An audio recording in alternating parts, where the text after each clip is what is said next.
Kecelakaan hebat terjadi di Jalan Buana Raya depan Kusen Indah Padang Sambian Denpasar, Kamis 5 Agustus pukul 11:15.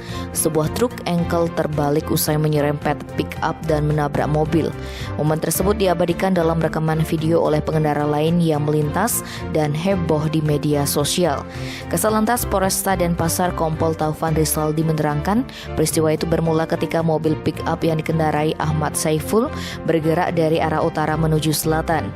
Di belakangnya melaju truk engkel yang dikendarai Sukiono. Sementara mobil Daihatsu Sigra yang dikendarai Ari Bagus Nugraha bergerak dari arah berlawanan. Setibanya di tempat kejadian perkara, truk hendak menyalip namun malah mengenai bodi kanan pick-up. Akibatnya truk itu hilang kendali dan oleng ke kanan sehingga mengambil jalur dari arah berlawanan.